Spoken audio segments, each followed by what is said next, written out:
quizá he sido demasiado ambicioso en lo que pretendo presentar, pero bueno, básicamente lo que quiero indicar es un poco qué es la historia militar, qué limitaciones y problemas tiene, qué influencias un poco la podemos encontrar en relación un poco a los temas que nos traen, para quién escribimos los historiadores militares, o por ejemplo hablar un poco de historiografía, que lo limitaré bastante, y empezar un poco también hablando de cómo escribo, ¿no? Qué método, digamos, sigo.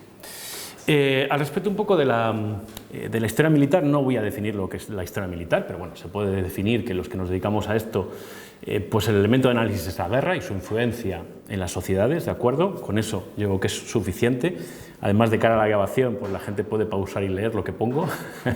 Y lo más importante quizá para nosotros es ver, o para mí, que siempre lo ha sido, es ver esa percepción negativa que tiene la historia militar, ¿no? Sobre todo porque, bueno, hay muchos condicionantes, ¿de acuerdo? Desde los morales, los éticos, incluso, pues bueno, esas realidades innegables que un poco vemos los historiadores militares de que, bueno, no nos sentimos, digamos, nos sentimos un poco media res en muchos aspectos, ¿no? Los uniformados nos ven mal, porque criticamos su manera de hacer la historia, y a veces nuestros compañeros universitarios, pues bueno, nos ven como algo raro dentro del panorama universitario, ¿no? Y la verdad es que tienen parte de razón, y siempre lo ha habido, porque esa historia tradicional, la historia militar tradicional, pues siempre ha pecado en gran medida de pues, no tener análisis, no tener preguntas, no tener comparaciones o críticas, ¿no? De ahí un poco que yo soy plenamente consciente de que esa línea historiográfica dentro de la disciplina, por llamarlo de alguna manera, pues es bastante negativo y nos afecta un poco, digamos, a todos, y no sé qué he hecho. Vale, perdón. Ahí estamos. Y ahora simplemente pues, quería hablar un poco de cómo veo la historia militar, ¿no? Yo la veo dentro de un todo.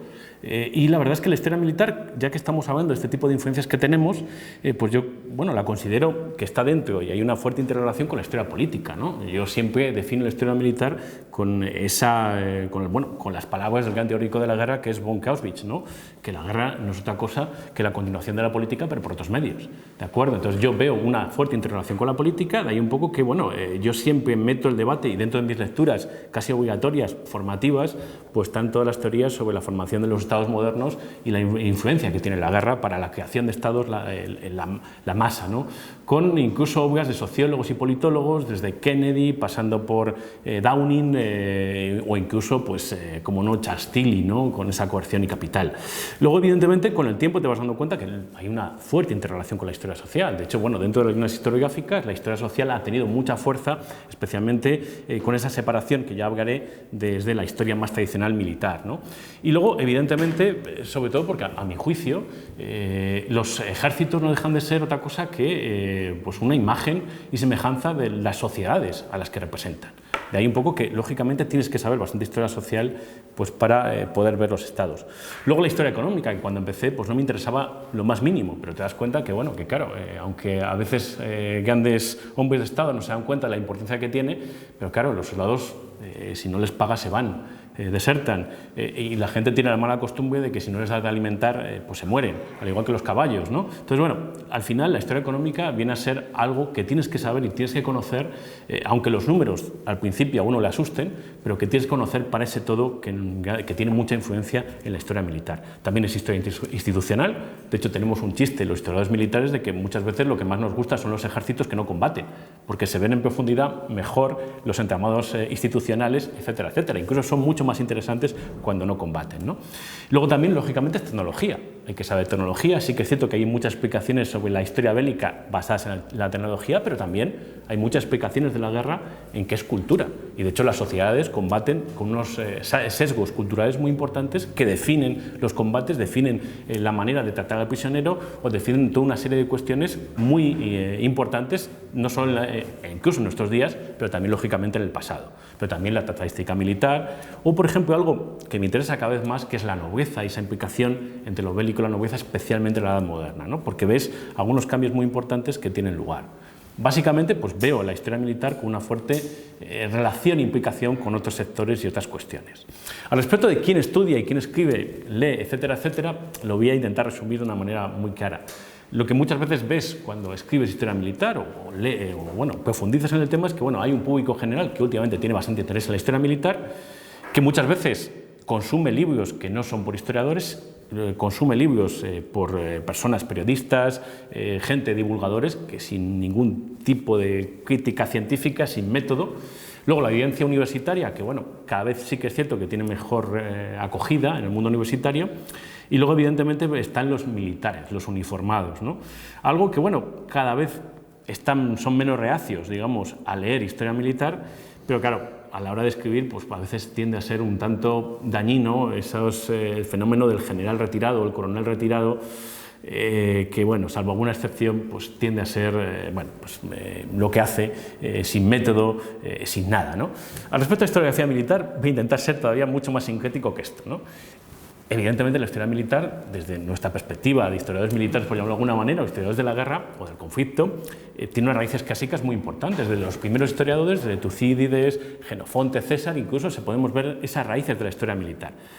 Hay un cambio radical en el siglo XIX, que sí que es cierto que hay muchos historiadores militares que van a los archivos, de hecho muchos son uniformados y que, bueno, pues se le puede criticar mucho a ese tipo de historia, evidentemente, pero que, bueno, con muchos defectos, tiene un elemento pues, interesante, ¿no? Y luego las nuevas historias militares, que básicamente solemos usar una especie de chiste para definir la vieja historia militar de la nueva, diciendo que la vieja historia militar se interesa por la batalla, se interesa por la guerrera del uniformado, por la medalla, a veces ni siquiera por el combate de una batalla, sino por el combate específico de una unidad militar, por los líderes, por algo que a nosotros nos interesa a los nuevos historiadores militares, mientras que la nueva historia militar se interesa por todo lo demás menos la batalla. Parece que pierde interés con la batalla en plan reaccionario un poco a la vieja historia militar, ¿no? Pero ciertamente la nueva historia militar tiene muchos nuevos elementos y tiene sobre todo, bebe de otras disciplinas, que es un poco lo que he ido expresando, ¿no? Evidentemente esa nueva historia militar tiene muchas líneas interpretativas, tiene muchas líneas, digamos, de interés, y es una línea bastante más completa y que a veces incluso deja de lado la batalla o la narración frente al análisis, que es lo que creo que debe ser, de la historia, de las implicaciones sociales, etcétera, etcétera. Esto no voy a hablarlo para que... Y luego, evidentemente, quiero ir muy rápido, y esto se me ha caído, perdonad, el microfonillo este que está colgando. Evidentemente, uno de los elementos más, digamos, conocidos y más practicados por la historia militar, tengo que hacer un gesto un poco raro, perdonad, para que esto está más enganchado que ni se sabe, es el hecho de que, bueno, la revolución militar, que a mi juicio pues es de estos temas que, bueno, tiene su interés, desde el mítico libro de Cipolla de Velas y Cañones, pero que evidentemente, a mi juicio, es algo que ha acaparado el debate demasiado cuando el término revolución militar es totalmente erróneo para lo que es, ¿no? De hecho, al final yo le tengo una manía a la revolución militar impresionante debido a que no lo veo como una revolución, evidentemente es una evolución, pero no una revolución. Ya ha acaparado, digamos, el debate, especialmente el mundo anglosajón, desde, bueno, pues desde lógicamente la obra de Parker u otros, o incluso pues hace poco en la Universidad de Helsinki pues salió una obra al respecto de la revolución militar. Y luego, como no, las modas más actuales que van hacia esa globalidad de esa historia como un fenómeno global, especialmente con gente como Braque. Le podemos hacer la crítica que a veces pues, de global tiene poco, que son cosas muchas veces sacadas con pinzas y que pues, a veces hacemos el chiste, por así decirlo, de que bueno, parece que solo lo quieren para vender en China, ¿no? Porque bueno, de repente hay cosas que no se sostienen, ¿no? Incluso la obra de Tony Andrade, pues, que yo veo cosas, pues, sinceramente, que no veo tanto sentido a lo que quieren expresar. También, lógicamente, dentro de las perspectivas de historia militar, una que ha cogido bastante fuerza es el llamado Estado fiscal militar, que no les voy a explicar lo que es. Le voy a hacer simplemente, por avanzar rápido, la crítica que solemos hacerle. El problema es que es una idea interesante, el Estado fiscal militar, esa implicación que tiene la fiscalidad, digamos, dentro de los ejércitos, pero evidentemente tiene un problema, está demasiado centrado en el siglo XVIII y le podemos hacer una crítica bastante importante como elemento historiográfico, y es el hecho de que ha sido mucho más fiscal que militar. Se ha centrado fundamentalmente en la fiscalidad y ha profundizado poco en los ejércitos. De hecho, en el fondo, la teoría que más últimamente, o la línea de investigación que más, muy parecida y bebe del Estado fiscal militar, es el Estado contratante, traducido al castellano, para que me entiendan, que no solo estudia pues, el asentista, el que se encarga y hace negocio de la guerra, sino también todas las implicaciones sociales. Y esto van desde, lógicamente, cualquier individuo o la propia sociedad que, evidentemente, debido a las necesidades bélicas, apoya, digamos, y colabora dentro de la movilización militar, ¿no? Un término muy amplio, pero que, evidentemente, sin las sociedades que apoyen esa movilización militar y que ganan con ello, bueno, lógicamente el empresario tiene dinero, pero no nos damos cuenta de esas implicaciones sociales que tiene en un ayuntamiento colocar a un hijo de un regidor al frente de una compañía para que el ayuntamiento pues, movilice pues, 100 hombres en una compañía o mueva sus milicias. Es decir, hay unas implicaciones sociales que cada vez vemos más y que evidentemente cada vez tienen más interés para muchos historiadores, ¿no? O incluso, dentro especialmente de la divulgación, el peso de la narración que está tomando en especialmente análisis de batallas o de un aspecto mucho más narrativo, pero que puede ser muy interesante, ¿no? Un ejemplo de ellas, por ejemplo, son estos libros. Sobre todo a mí me impresionó un poco, por ejemplo, Peter Englund, de la Academia Sueca, con su texto sobre Poltava, ¿no? Que además es un tipo que lo que te dice es, bueno, sí, ha investigado la batalla desde un hilo narrativo muy interesante, pero sobre todo lo que hace en el libro que publica es prescindir un poco de esos andamiajes de la investigación para hacerlo mucho más ligero, pero sin prescindir realmente de la investigación ni las fuentes originales, ¿no? Haciendo que, bueno, al menos el resultado final sea interesante, especialmente para el gran público, con un esfuerzo bastante interesante, ¿no? Pero que llega al gran público. Y ahora es cómo veo la historia militar o la nueva historia militar. Yo la veo como una historia que se hace preguntas de investigación, algo que la vieja historia militar no tiene, ¿de acuerdo? Veo también como unas metodologías mucho más adaptadas, la búsqueda del documental, las fuentes, la documentación, algo que, por ejemplo, no estaba en el pasado, que se basaban fundamentalmente en relaciones de sucesos como mucho, viejas historias, y que básicamente no había análisis, comparación o búsqueda de lo que hace el enemigo, ¿no? Lecturas comparativas con otros marcos teóricos, pues, por ejemplo, no las había, ¿no?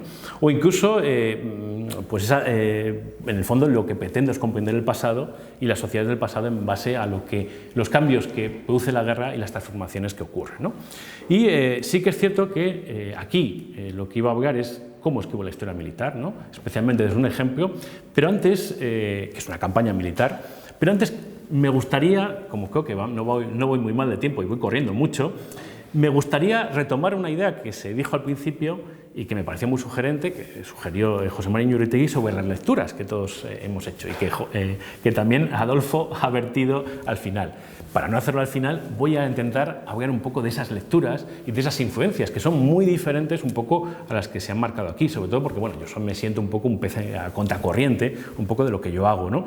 Sobre todo porque sí que es cierto que dentro de mi método, si lo definiría en una palabra, sería fuentes, fuentes, fuentes, archivo, archivo, archivo, pero sí que es cierto que esas lecturas previas han sido muy importantes, pero el problema es que el archivo, en muchos casos, y algunas lecturas previas que había tenido, me ha hecho un verdadero descreído de las realidades, sobre todo porque ya lo mencionaba el profesor Andújar, cuando lees la legislación militar, lo primero que te das cuenta es que las ordenanzas no se cumplen, que ves a un duque de Osuna que tiene un generalato y que no tiene un minuto de servicio en el ejército, cuando se supone que hay unas ordenanzas que implican eso. Pero claro, las ordenanzas tienen digamos, un elemento, una puerta de atrás, que es la voluntad real, por ejemplo.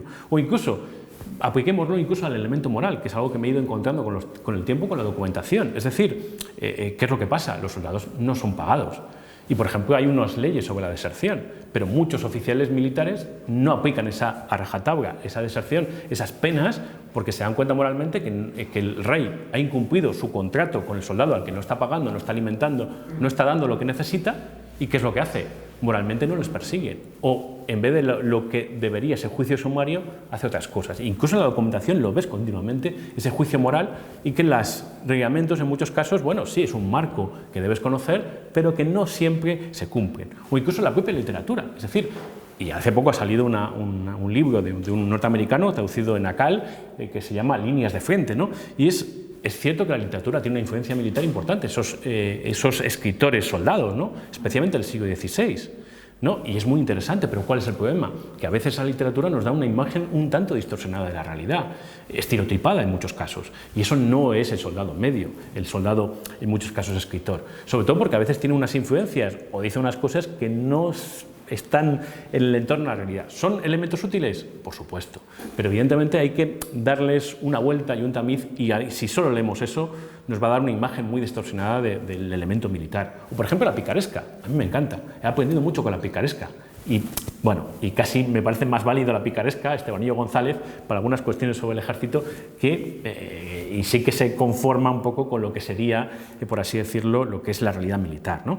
O incluso también el problema de la tratadística militar. La tratadística militar es a veces mucho más teórica que práctica. Hay una línea, entre comillas, de la tratadística militar que me encanta, son los libros de escuadronar. Son preciosos, tienen un montón de dibujitos, y luego te das cuenta que, salvo muy pocos tratadistas militares, hay mucho que no tienen ni idea de la guerra, y que, salvo muy poquitos, hay libros de Pozuelo de Espinosa que es totalmente erróneo, salvo Dávila Orejón, por ejemplo, que es el mismo que te dicen 20 maneras de formar un tercio, y salvo muy poquitos de ellos, luego que te dicen, esto no sé, esto es muy bonito, es de parada, pero jamás lo he visto en el ejército. Es decir, incluso a finales del 17 te están contando formas de escuadronar, que es algo teórico y muy bonito, pero muy pocos te dicen la realidad. Ya no se hace así. Esto lo sabemos, nos basamos además en libros de hace 100 años, pero esto no se cumple. Y de hecho, por ejemplo, obras como la de Maquiavelo, el arte de la guerra, pues si nos enfrentamos al arte de la guerra en el siglo XVI-XVII con la obra de Maquiavelo, estamos un poquito equivocados, porque es una obra, el arte de la guerra, si bien el Príncipe te ilustra muy bien y te dice cosas muy interesantes, el arte de la guerra es totalmente fallido, ¿de acuerdo? Pero bueno, hay que darse cuenta también toda esa serie de cosas, ¿no? Y al respecto un poco de las lecturas inconfesables que decía José María Uretegui, yo tengo muchas más que me da mucha más vergüenza, incluso decirlas aquí. Claro, con el tiempo pues uno se da cuenta de que tiene que saber un poco de todo, desde leer cosas sobre artillería, Firufino, sobre fortificaciones, Fernández de Medrano, que bueno, esas son confesables, pero claro, tengo que saber materiales, he tenido que saber cómo se hace la pólvora, la receta de la pólvora, que parece a veces un poco escondida, cómo se hace el pan de munición, ¿de acuerdo? O incluso, pues, me he dedicado a leer manuales de sastrería, ¿de acuerdo? Para saber cómo eran los uniformes, incluso he disfrutado con ellos, algo un poco inconfesable, ¿no? Ver los patrones, cómo lo hacen, pues sí que es cierto que he tenido que leer cosas muy raras, ¿de acuerdo? Y que incluso, es más, por ejemplo, lo que a mí me sirve para evolucionar un poco como historiador militar son lecturas incluso del mundo romano, desde cómo se estructuraba el ejército romano, escritores modernos, Goldsmith es mi favorito, por así decirlo, o incluso ver el mundo romano como un elemento de ejemplo para lo que es los ejércitos de la Edad Moderna. ¿Por qué? Porque en el fondo se enfrentan a problemas muy parecidos y de hecho tienen soluciones bastante parecidas a problemas muy comunes. O incluso elementos, desde la primera imagen que les mostraba es el bastón de mando, eso viene del centurión romano y de la vid que tenía. Es decir, hay muchos elementos pestados dentro de los tercios, por llamarlo de alguna manera, del mundo romano, e incluso elementos que no te das cuenta de las ordenanzas hasta que no lees dentro del mundo romano. Y sí que es cierto que bueno, podemos leer del mundo romano, pero curiosamente el único manual del mundo de la época romana es Tardoimperial, que es Vegecio, que es un boom, entre comillas, de venta, vamos a usar ese término que no coincide, pero es de los pocos que conocen. Y sí que es cierto que muchos leen a Vegecio, ¿de acuerdo? O incluso, también a veces no se puede confesar, pero bueno, yo por ejemplo sí que leo bastante cuestiones de doctrina de otros periodos históricos, ¿no? Desde contemporánea, los modos de hacer la guerra, que es algo muy típico en muchos pensadores doctrinales, incluso de ejércitos de la Segunda Guerra Mundial, etcétera, etcétera. Citino, por ejemplo, me encanta, a otros, ¿no? Es decir, sí que hay elementos muy interesantes y bueno, cosas muy, pues que no solo historiadores militares, por ejemplo, sociales, de Cormisier, que lo leerías, ¿verdad, Luis?, hace mucho tiempo, el elemento más moderno de Guillon, del ejército francés, sino que hay otros muchos que, sin duda alguna, pues te ilustran. Y, perdonad el inciso, pero me parecía interesante dentro un poco de la óptica. Y como no vamos mal de tiempo, porque voy corriendo, el ejemplo que muestro dentro de mi metodología es un año, 1657. Nadie sabe, si os pregunto, creo que nadie sabe lo que ocurrió en ese año, normal, ¿de acuerdo? Pero, por ejemplo, he cogido un ejemplo de analizar una campaña contra Portugal, ¿de acuerdo?, de 1657, además visto de una manera totalmente global, no solo por frentes de batalla, por llamarlo de alguna manera, sino también por todo lo que ocurrió y todas las implicaciones que tiene, digamos, esa campaña militar. Una campaña militar que sí, que ha sido tratada por otros historiadores. Por ejemplo, de hecho, mi obsesión un poco con, la guerra de Portugal viene de una obra clásica que creo que poca gente conoce, que es de Estébanez Calderón. Es un personaje, bueno, es el tío de Cánovas del Castillo, que es de la Real Academia de la Historia, por cierto, senador también fue, pero que tiene una obra muy bonita, a mí me ha gustado mucho, que es sobre la pérdida, sobre la conquista y la pérdida de Portugal. que muestra cosas si van los archivos, pero no los cita bien, o no cita, pero sí que muestra una línea, dentro de lo que cabe, con muchos errores, por supuesto, pero que me pareció muy sugerente y desde entonces reconozco que estoy un poco obsesionado con esa temática, ¿no? Y bueno, para la campaña Estefan Calderón dedica 4 páginas, ¿de acuerdo? O otros historiadores modernos, de hecho los más modernos son los peores, como Enrique Sicilia, y sí que es cierto que ha habido mucho tratamiento, pero muy poco se habla de ella. Y evidentemente, si ya les doy las conclusiones, no se trata de esa campaña, aunque no es una campaña exitosa por parte del bando español, que se toma Olivenza, no se trata bien porque el que está al frente del ejército no es Don Juan, o no es un personaje de relumbrón, sino es un personaje mal visto por la historiografía española y que no tiene buena prensa en Madrid, precisamente, que es San Germán. ¿De acuerdo? De ahí un poco que esta campaña no se habla demasiado y que no tiene, digamos, mucho apego. Evidentemente yo me centro mucho en las fuentes primarias, pero también otras fuentes secundarias que les hablaré. Pero sobre todo lo que hago es un cruzado de fuentes, desde muchas secciones diferentes y muchas cartas, porque además me intento dedicar lo que es la imagen total.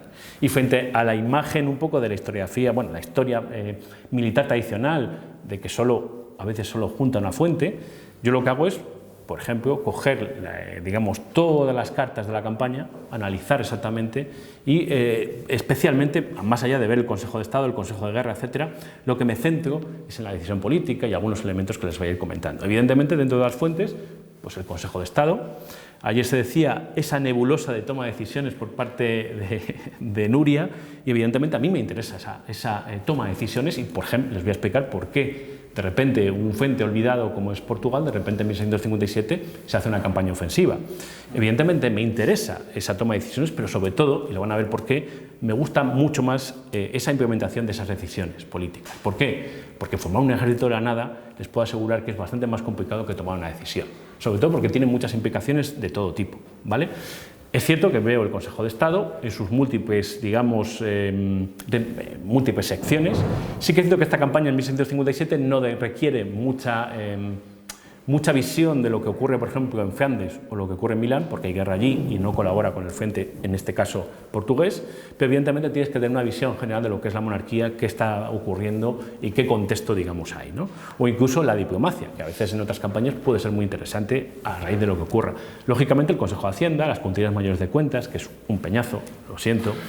Los archivos municipales, por ejemplo, el olfato investigador que me entró sobre esta campaña especialmente surgió en archivos municipales un poco pequeñitos, cuando de repente dices, bueno, no esperaba que hubiera nada en ese año y de repente hay mucha documentación. Archivos, pues también un poco inconfesables, Carmona, Marchena, archivos del sur de España que ese año de repente tenían un montón de documentación y que no entendía muy bien por qué ocurría, ¿no? Es decir, lo que hago fundamentalmente es un cruzado de fuentes, de todas las fuentes disponibles, o incluso el nuncio papal, por ejemplo, aquí no está mencionado, pero que, por ejemplo, sí que digamos, utilizo. Y al respecto un poco de todo ello, sí que me gusta cruzar mucho las fuentes, porque las fuentes son muy diferentes, incluso el Consejo de Guerra es muy rico al respecto de fuentes, pero no es lo mismo una fuente que otra. ¿De acuerdo? En el sentido de que, bueno, por supuesto que tenemos la correspondencia, por supuesto que tenemos las consultas, pero evidentemente hay muchísima riqueza. La correspondencia, pues muchas veces puedes ver lo que dice un gobernador, de lo que dice el veedor, que a veces está enfrentado al gobernador y da una riqueza especial a lo que dicen, o incluso, pues bueno, mucha gestión logística, que bueno, eso me interesa cada vez más porque me doy cuenta que es la clave de todo. Y luego, por ejemplo, las órdenes, que nadie suele ver. Es decir, no solo la correspondencia y lo que dice el Consejo, sino muchas veces las órdenes que se implementan. O incluso el registro de nombramiento de oficiales, ¿de acuerdo? O muchas memorias particulares. Y en este caso de el círculo que yo a veces llamo un círculo armónico de documentación de cruzado de fuentes, les voy a contar pues algo un poquito más curioso para que se den cuenta del interés que puede tener ese tipo de cosas, ¿no? Sobre todo porque, bueno, ahora les voy a citar, digamos, bueno, luego lo verán, otras fuentes indirectas, ¿no? Permítanme que les dé un ejemplo un poco divertido, ¿vale? Por ejemplo, al inicio de la campaña o el preparativo de la campaña, San Germán se va a Madrid desde Badajoz, donde estaba, con un teniente general del ejército, ¿de acuerdo? Bueno, evidentemente por la documentación de las cartas o la documentación de los nombramientos nos damos cuenta que ese personaje muere, ¿de acuerdo? Eso está y lo tenemos. Barrio Nuevo, que los sonarán los avisos de Barrio Nuevo, dice por qué muere, ¿vale? Pero a veces a Barrio Nuevo no se le puede tomar muy en serio, pero porque Barrio Nuevo te dice que en un viaje en la posta se aparta del camino porque tiene que hacer una necesidad, se cae un pozo y se mata. ¿vale? Eso es lo divertido. Te das cuenta por la documentación que no te dicen de qué muere, pero que muere, ¿de acuerdo? Entonces, bueno, dices, bueno, Barrionuevo, que a veces no le creo porque son mentiros de la corte, ¿vale? Pero hay cosas que dicen que están bien. A veces las fechas no coinciden, pero Barrionuevo al menos ahí estaba afinado. Y evidentemente yo lo que hago es comparar muchas cosas. Y evidentemente un elemento que, por ejemplo, en la historia tradicional no se hace, que se hacen sobre todo en base a relaciones de batallas, relaciones de campañas, son las cartas directas sobre el terreno. Son esenciales para comprender una realidad sobre el terreno que en muchos casos es mucho más rica de lo que te dice una relación maquillada que se publica o que llega a la corte, que no tiene tanto interés en decirte cosas como que nos faltan caballos, que las milicias están marchando o que nos falta pan.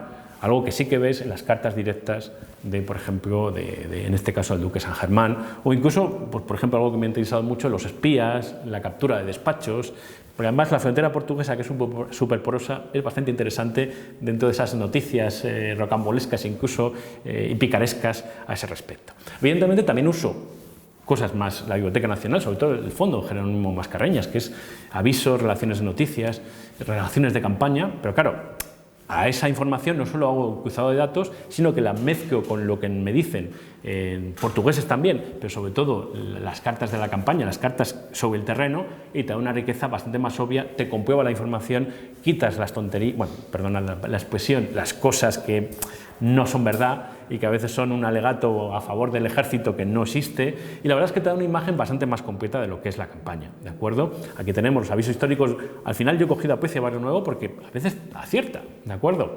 Y también te da claves que posiblemente no cojas con la lectura del Consejo o la lectura del Consejo de Guerra. Por ejemplo, al respecto un poco de Barrionuevo, es el único que me dice que en esa campaña uno de los elementos movilizadores más de la gente para ir a la campaña, porque se estableció una orden de que todo pretendiente que iba a Madrid se tenía que ir a Extremadura a servir. No se iban a escuchar a ningún pretendiente.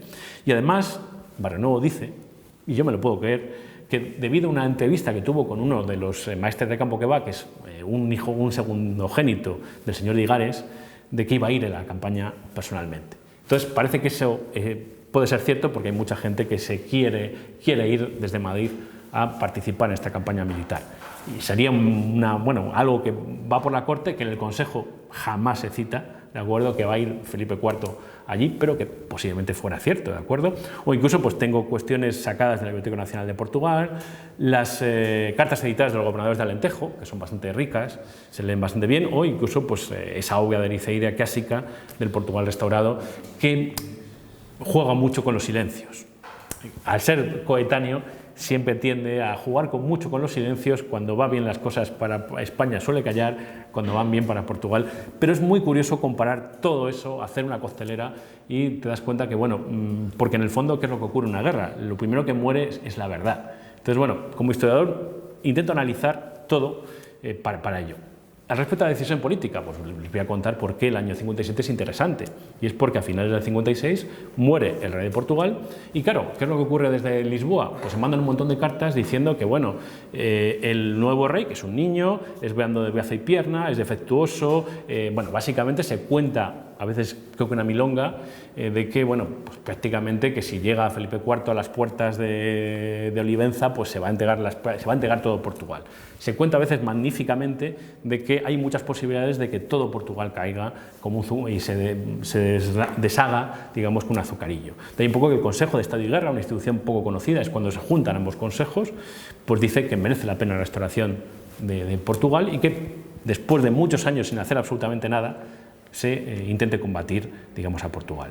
O incluso, pues lo que tiene el archivo, este collage de un montón de cartas, las firmas de muchos intervinientes en la campaña, que te dicen, te comunican cómo va la campaña, o incluso, pues a veces se tienen que, en los llamados consejos de guerra, entendidos estos, está yendo la campaña, el líder del ejército tiene que tomar una decisión y pide por escrito, que manda luego a la corte para justificarse, qué opinan todos, ¿no? Y aquí, por ejemplo, es muy interesante el papel, bueno, hay muchos extranjeros, como verán, el papel, por ejemplo, de la aristocracia, que me hace mucha gracia. Los dos únicos aristócratas que parecen totalmente ajenos a la realidad son Medellín y el duque de Osuna.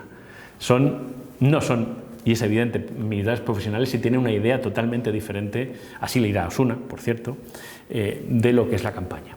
Y al respecto un poco de los factores materiales, pues sí que es cierto que a mí me interesan mucho, sobre todo porque con el tiempo me he dado cuenta de esa magnífica frase que se le atribuye a Napoleón, pero que es seguramente de un general norteamericano, de que los amateurs saben sobre táctica, los profesionales estudian logística.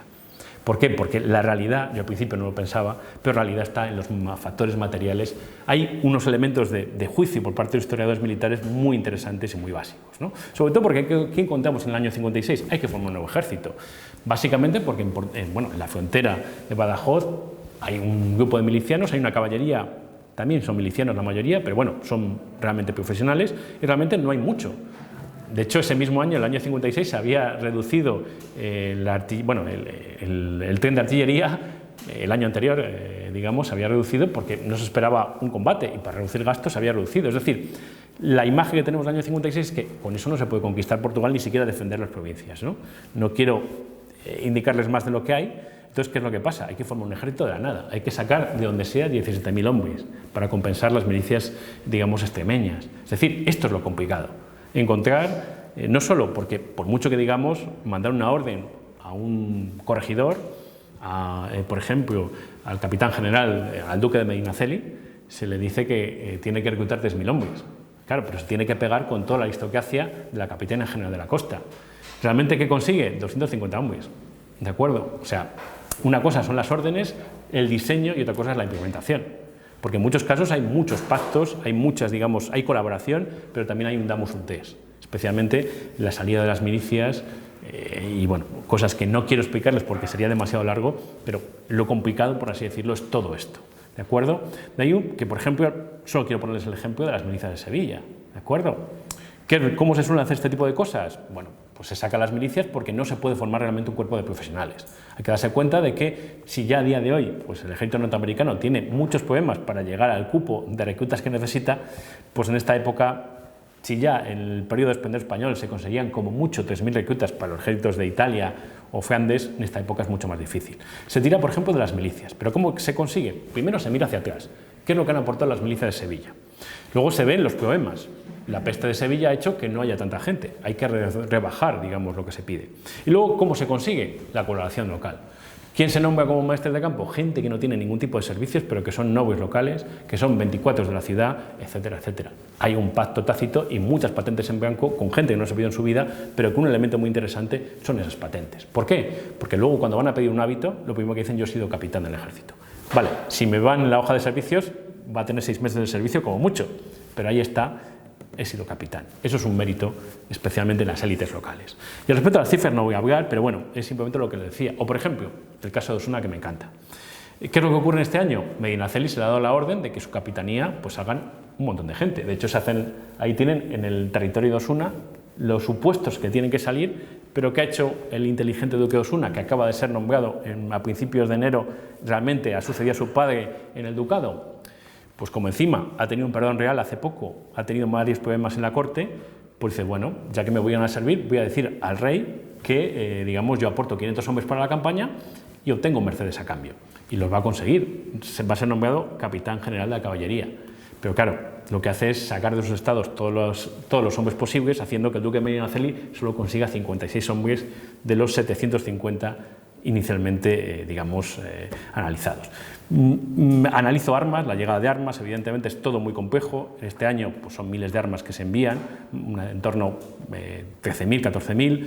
Las fábricas de armas de los gremios de armeros de presencia de las armas están a tope de producción. Se tienen que embargar cabalgaduras desde Vitoria hasta la frontera y los alguaciles no tienen casi ni tiempo para hacer ese tipo de cosas debido a lo que cuesta. La provisión de caballos frente a los mitos de los grandes hispanistas, como de Scalding, que no hay caballos, pues en esta campaña se llegan a reunir 3.000 caballos. El problema no es a veces que no haya, sino que, como todo gestión, tienes que tener unos años hasta que tú puedas ser capaz de producir a nivel industrial, como que nunca mejor dicho, pues la cría de caballos. O muchos otros factores, el pan de munición, los desgastes del ejército, etcétera, etcétera, ¿no? Y básicamente, ya acabo con esto, no les voy a amargar más, como les decía, lo que más sufre es la verdad cuando nos enfrentamos a la historia militar, ¿no? Y por ejemplo, el análisis de las fuerzas enfrentadas, debido, bueno, en la cantidad, digamos, de historiografía o de las relaciones, las diferencias son verdaderamente brutales, ¿de acuerdo?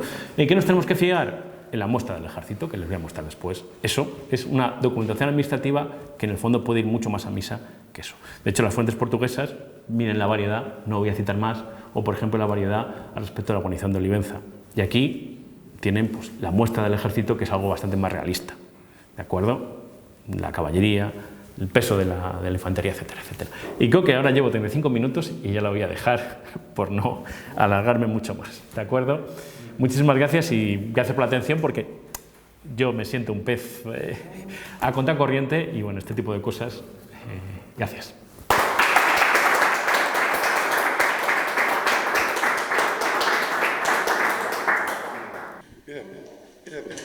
Yo es una cuestión muy concreta, Antonio, me ha parecido muy interesante y no tienes que estar diciendo, joder, o sea, que está muy bien, ¿sabes? Y que además entiende uno mucho cómo se hacen esos estudios complejos acerca de, bueno, del número de tropas, de realmente cuántos están compuestas las unidades, etcétera, que te da ese sentido, no de verdad, sino de realidad, que eso es muy, muy importante, ¿no? Pero yo quería plantearte un asunto como duda. La cuestión de la tratadística militar, que, bueno, que es a mí lo que me ha interesado por otro tipo de desviaciones distintas de las tuyas, pero aparte de que las lecturas no son inconfesables en ningún caso, son confesables y exhibibles y además totalmente, pues eso, son como banderas. Pero digo, la tratadística militar. A ver, yo conozco más, bueno, he leído algo de tratadística militar, sobre todo, pero bueno, distinto. Pero sobre todo tratadística relacionada con el uso de las armas, la destreza, etcétera. Y ahí, en ese campo que tradicionalmente se ha considerado que Carranza, bueno, Carranza desde luego, pero Pacheco sobre todo, está describiendo una realidad, una manera de tirar, la nueva destreza española. Ahí sí que hay una conexión evidente, que es que se puede tirar así ahora mismo. O sea, si uno lo interpreta bien, puede uno tirar con ropera de esa forma. No sé, me ha parecido ver en tu intervención no una descalificación, pero decir que no sirve, que es una fuente que uno debe tener, por ejemplo, Lechuga, el tratado de artillería y todo eso, no sé, que amplíes un poco. Especialmente una tipología. Son los tratados de escuadronar. Vale, gracias. Perdón, los tratados de escuadronar, que es algo muy bonito. De escuadronar, son los escuadrones militares, tal, que tienen, bueno, que si cuadrado de fondo, se hacen raíces cuadradas para hacer, se hacen a veces de no sé qué profundidad, no sé, y realmente, por ejemplo, a finales del 17 o a mediados, no se cumple. ¿De acuerdo? Mi crítica es especialmente a ello. Pero a lo que dices de la espada, evidentemente eso sí que es realista, pero en el ejército realmente a las espadas llegan más bien poco. Esa es la cuestión, realmente, y de hecho lo vemos también hay mucha psicología. De hecho he tenido que leer El rostro de la batalla de Keegan, es una obra perfecta. Hay mucha psicología en un combate, sobre todo porque quizá nos damos cuenta o pensamos en la guerra del momento como una guerra muy destructiva, que van cayendo un montón de gente. Darle con un arcabuz a 150 metros a alguien con los medios del momento, hombre, podía ser bueno, ¿eh? Es casi, no iba a decir un milagro porque tampoco es eso, pero hay que cuidado. De hecho, a veces los tratadistas, por ejemplo, sobre el armamento, en lo que inciden no es en apuntar, sino en el ritmo de tiro, porque es un desgaste continuo. En el fondo es psicológico a veces, es decir, ves que no se paran los que están enfrente, que te van a atacar, o ves que hay bajas, te desanimas y te vas. Muchas veces es eso, porque no tiene que ver, por ejemplo, con el siglo XVIII, que sí que es cierto que las líneas son mucho más finas, que las armas han mejorado mucho. En el siglo XVI y XVII, hombre, hay muertos, por supuesto, ¿vale? Pero la mayor parte de los muertos en combate no están tanto en el preliminar, en la artillería, en el darse, digamos, dispararse las armas de fuego, sino está, por ejemplo, en una retirada, una carga de caballería. Está en otras cosas. Pero, por ejemplo, la caballería tiene la orden de disparar cuando ves los ojos del enemigo. Es decir, es a bocajarro, porque falla demasiado. De hecho, la implementación de las llaves de chispa, que la caballería las tiene desde el principio del siglo XVII, no está, es que fallan tanto, son como una escopeta de feria. Hay veces que la chispa no sale. Por eso no se abandona, por ejemplo, el viejo sistema de mecha. O sea, La ciencia, a veces, las películas nos han deformado un poquito la realidad de lo que es. Y hay mucha psicología, por ejemplo, en una retirada o en un combate, hay bastante de eso. Pero los manuales, lo del arte de escuadronar no sé cómo definirlo. Yo a veces lo comparo, me parece chistoso, a esos libros de arte que se venden, que bueno, que especialmente nuestros padres, esos libros de gran formato, que son muy bonitos para tener en las bibliotecas. Eso para mí es el arte de escuadronar de la época. Súper bonito, vistoso, tal, pero totalmente real. En muchos casos totalmente real. ¿De acuerdo? O sea, te podía dar ejemplos totalmente de muchos tratados de este tipo. Por ejemplo, la caballería entra en auge al final del siglo XVII. Pues hay todavía libros que dicen que la caballería está en desuso. ¿De acuerdo? Cuando no vas al ejército y eso no se sostiene. ¿De acuerdo? O gente que te dice al final del siglo XVII que los tercios se llaman así porque al principio del siglo XVI había mosquetes, cuando todavía no se han inventado. Dices, joder, esta gente está un poco... Hay que tener cuidado porque sí que siento que hay muchos profesionales. Cita uno, David Orejón, pero hay otros que no sabes muy bien dónde salen. ¿De acuerdo? Y sobre todo, en los artes de escuadronar hay una copia a la anterior que te das cuenta, en el fondo es lo mismo. Te están contando los nuevos sistemas que tampoco se implementan demasiado, son todos muy bonitos, que se hacen de una forma redonda. Parece como en las Olimpiadas, cuando se ponen las personas haciendo formas.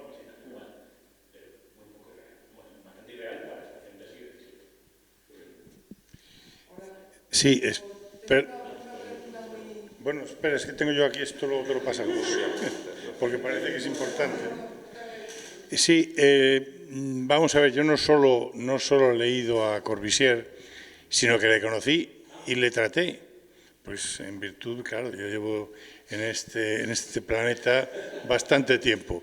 Y entonces, bueno, pues era una persona cordial y tal, en fin, muy, muy agradable, y desde luego su obra ha sido muy importante y sigue siéndolo.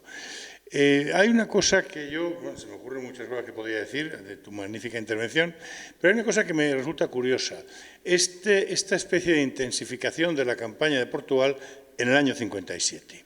El año 57 es un momento en el que parece que la guerra la gana España. Es curioso, pero es así. Francia envía diplomáticos a pactar.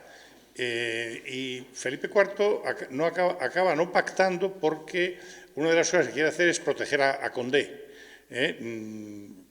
porque Condé estaba en la parte con los españoles y probablemente eso llevó a que las cosas cambiaran y se acabara perdiendo la guerra. Y el elemento clave, y probablemente la intensificación de la campaña portuguesa, te lo digo como una cosa que se me ocurre para que tú lo compruebes, porque habría que comprobar las fechas también y las coincidencias. Pero el elemento clave es que Inglaterra entra a apoyar a Francia. Porque Inglaterra se da cuenta de que si no desequilibra la balanza, aquello puede acabar mal. Esta es una cuestión para que la reflexiones, porque... Nacional, o por ejemplo, en Milán hay una intensificación de la guerra.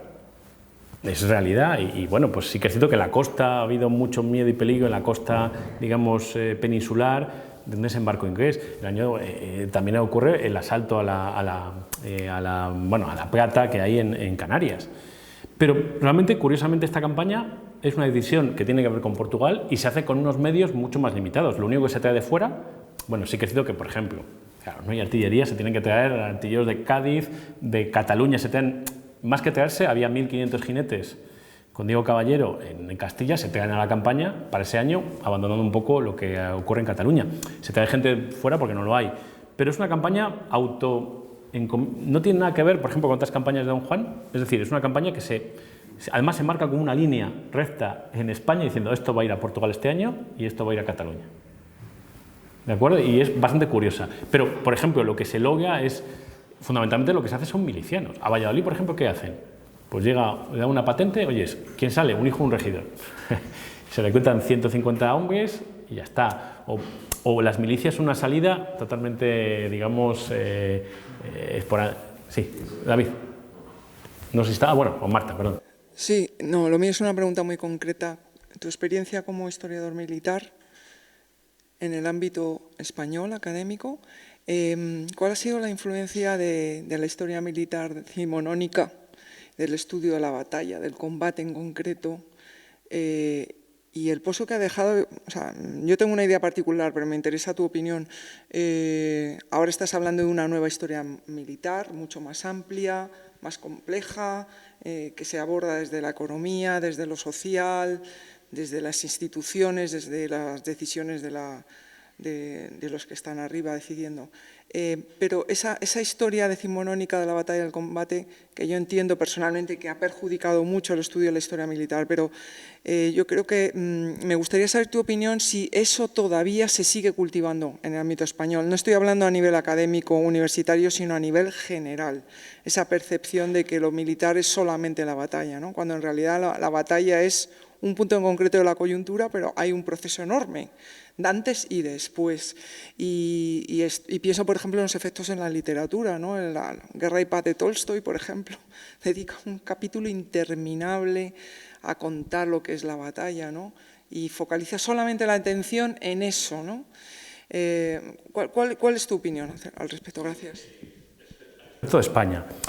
Sí que es cierto que en España no ha habido tanta obsesión con la batalla como, por ejemplo, el mundo anglosajón. En el mundo anglosajón hubo una obra muy famosa de Fuller, un general, si no recuerdo mal, que bueno, tiene no sé cuántos tomos de las batallas. Además, los anglosajones son muy dados a las batallas decisivas del mundo, cosas así. Son muy dados a ese tipo de cosas. Realmente en España no hubo en el periodo decimonónico tanto sobre la batalla, sino sobre el propio ejército como institución, o incluso pues, gente como Queonar, Almirante, etcétera, etcétera. Sí que tienen, bueno, a ver un poco de las campañas, no tanto de las batallas, sino de las campañas, y a ver sobre todo de la institución militar. El mundo, estoy hablando del mundo de tierra, para que me entiendas, no tanto del mundo marítimo, ¿de acuerdo? Que incluso el mundo marítimo es bastante mejor, lo trabajaron mejor, ¿vale? Pero el mundo militar realmente lo que hay especialmente, y es una obsesión que siguen teniendo, sobre las unidades militares. Es decir, hay una obsesión sobre la historia regimental, que es toda mentira en muchos casos, o tiene muchísimos fallos. Hay una obsesión que también se entiende, porque llegas como militar a una unidad y hay como una adoración, como había en el ejército romano, lo siento por meter la cuña, hacia el águila de la legión, pues aquí la bandera, que tiene la espada de Borgoña, que no sé qué, estuvimos en Flandes, les cuentan ese tipo de cosas y tienen cierta obsesión al respecto un poco de esa unidad militar, y tienen los militares especialmente esa historia orgánica, además de Queonar, y bueno, pues una historia que cruzada de fuentes, mentiras, bueno, errores, pegada. ¿Hubo buenos historiadores? Hombre, hubo un intento, pero sí que es cierto que tienen un montón de fallos, un montón de errores que a día de hoy, con una investigación más seria, lógicamente se caen. Pero bueno, fue positiva, yo creo. Quiero pensar que fue positiva. Sí. Muchas gracias, Antonio. Mira, yo quería hacer un comentario en el que, en cierta manera, convergen, por un lado, esta idea que has planteado sobre la tradición clásica y la influencia en la conformación de los ejércitos en época moderna, y también el caso concreto de Olivenza, que, bueno, también conozco un poco por mis recientes investigaciones sobre los rayanos. En 1668, cuando se firman las paces, comienza un proceso de devolución de unas plazas que están de un lado de la frontera que han de volver a los portugueses y al contrario, como bien conoces. Pero para esas poblaciones, para esas comunidades locales, la guerra, a pesar de que se ha firmado la paz, está todavía muy lejos de haber terminado para ellos. Y en el caso concreto de Olivenza, recuerdo haber leído en la documentación las autoridades municipales que llegan al concejo para hacerse cargo de esa nueva plaza, escriben casi de inmediato una carta a Lisboa en la que refieren cómo es la situación en ese momento de Olivenza. Y hablan de un lugar prácticamente despoblado, con grandes problemas, y lo califican, dicen ellos, esto es una nueva Troya. Utilizan esa expresión, dicen, esto es una nueva Troya.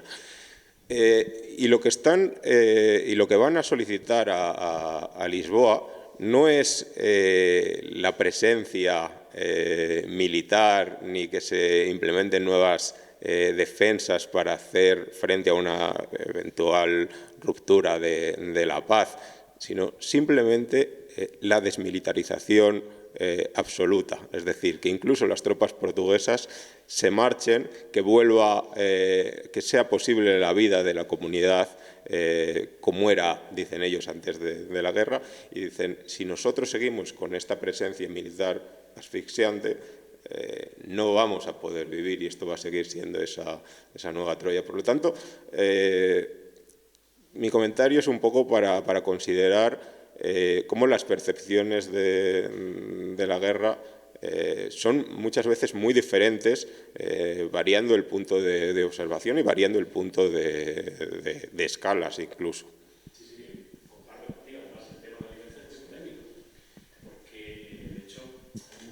Los españoles que dicen que bueno, se quedaron muy pocas personas.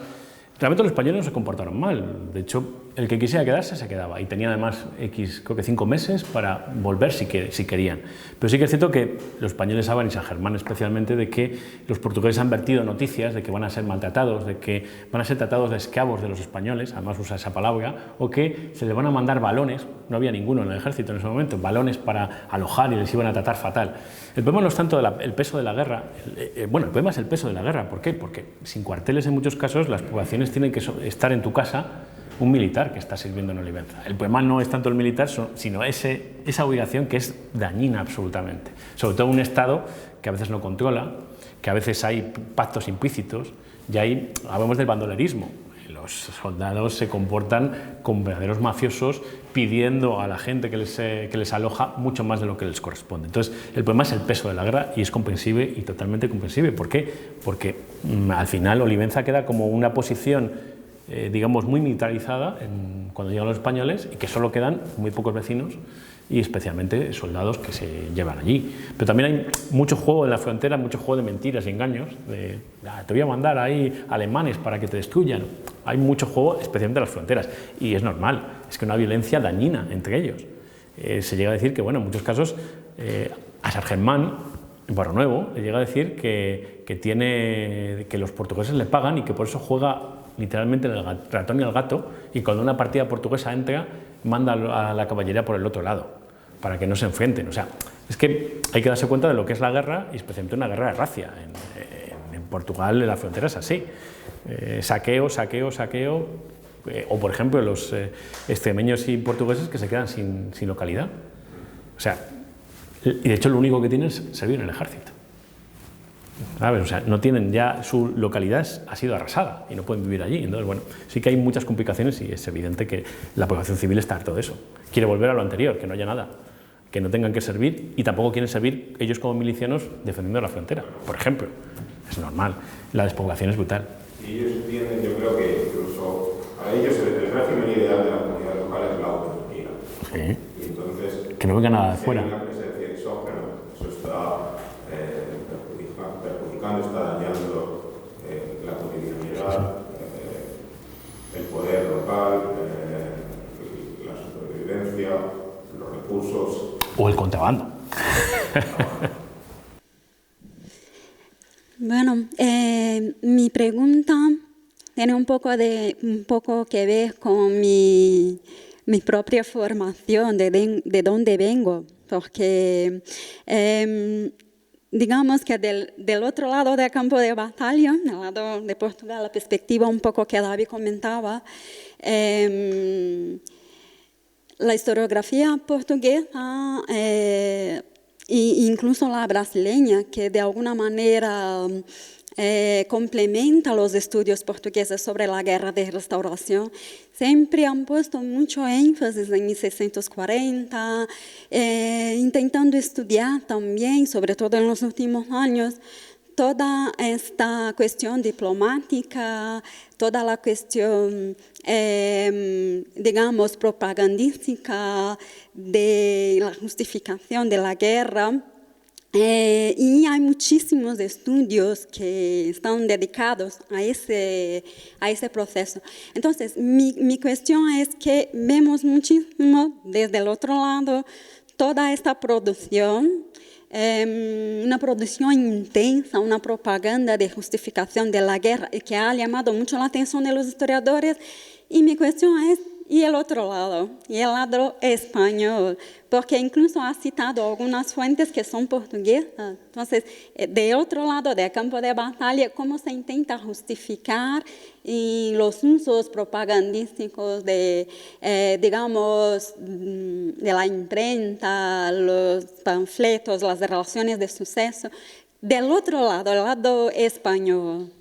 Mucho menos, porque no tienen que justificar tanto. Es el tirano portugués. Además, siempre, claro, los portugueses, que además, yo siempre me lo he planteado, los portugueses dicen que se rebelan por el peso que tiene la guerra, especialmente en Europa, en su quehacer diario, ¿no? Y de hecho, en 1641 hay algunas tropas portuguesas que van hacia Cataluña y que les pilla la revolución en medio de España, así, tal. Pero claro, el peso realmente que tiene la guerra para Portugal no es, con los españoles después. De hecho, las comunidades locales portuguesas creo que están mucho más sometidas que las extremeñas, a nivel fiscal, a nivel de todo. Vamos, el peso de su ejército, mucho más obligatorio, etc. Realmente los españoles no tienen que justificar demasiado por el hecho de que son unos rebeldes y la verdad es que lo tienen muy fácil el tirano de Portugal. Y además siempre hay, frente a los españoles, que aunque haya españoles en Portugal sirviendo, hay además militares de la guarnición de Lisboa que se quedaron, y hay españoles que cambian de bando, pero es mucho más común que haya muchos portugueses del otro bando, militares. De hecho, hay muchos militares, curiosamente, y que llegan a puestos de mando. Acaba la guerra y, curiosamente, en 1668 hay un maestre de campo en Flandes que es portugués, y el maestre de campo general, el mando militar más importante de Cataluña, es un portugués. Es decir, ellos han seguido su ritmo por ahí. Y sí que es cierto que yo creo que en Madrid hay mucho portugués que dice no, esto lo va a conseguir Felipe IV, es el rey natural, es tal. Sí que es cierto que eso es, creo que negativo, y tampoco hacen demasiada, la hay, pero no les hace falta demasiada propaganda, yo creo. Es mi teoría, no sé si David posiblemente tenga otra teoría diferente.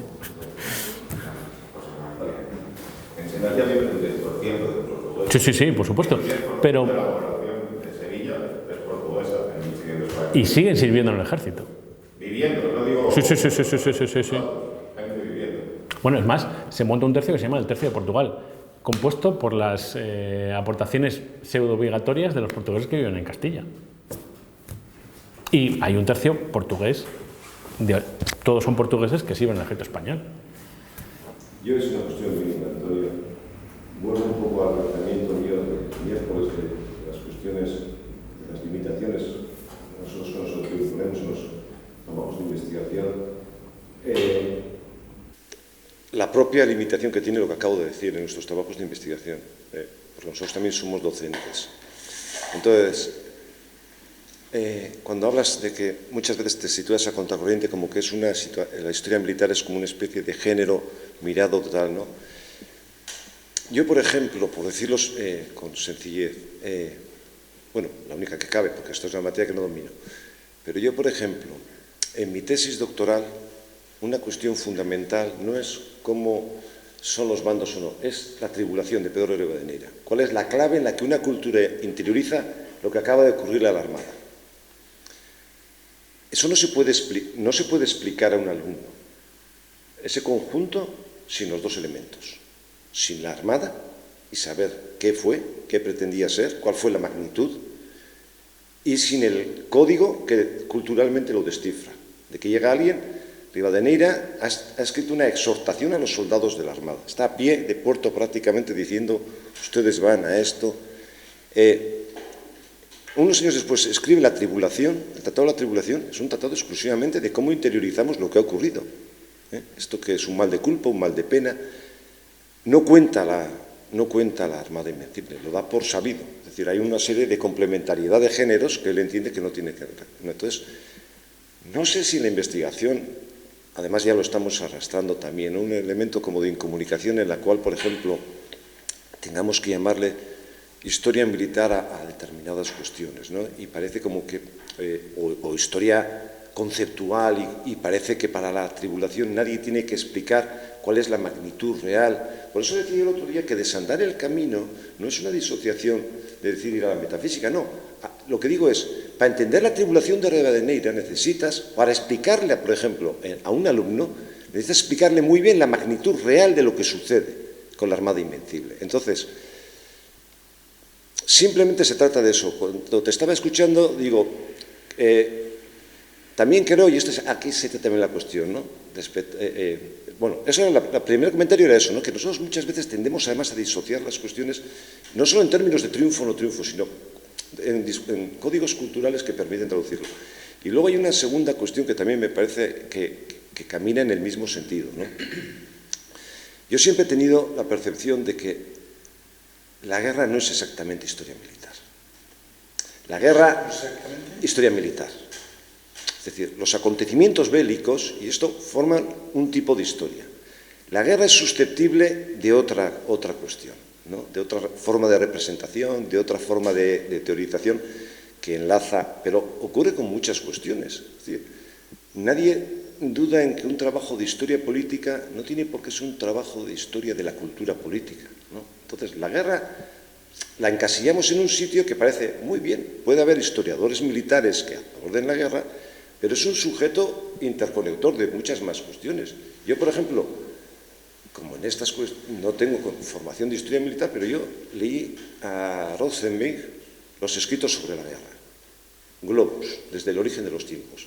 Pues, no sé si como investigación, pero como docente me formo. Entonces, quiero decir que muchas veces estamos más cerca en muchas de nuestras inquietudes y debemos, creo que, estar más cerca en nuestras inquietudes de investigación, conectarlas, para que seamos docentes que sepamos transmitir una imagen no pervertida ya a los estudiantes, a los futuros investigadores, y creo que esto es un poco lo que veo muchas veces entre nosotros mismos, ¿no? Por eso me parece muy interesante cómo se puede estar analizando desde la firma de una carta hasta los legajos concretos. El propio sentido, te escucho y veo y digo, claro, hay dos representaciones de la realidad.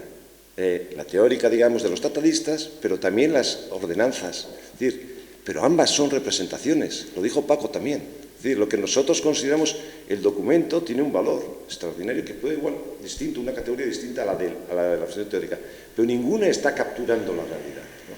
Entonces, creo que estamos muchas veces más cercanos entre nosotros de lo que nos hemos acostumbrado a percibir. Solo eso. Yo creo que cada hora hacemos un café, si conseguimos encontrarle, que va a ser difícil. No podemos empezar con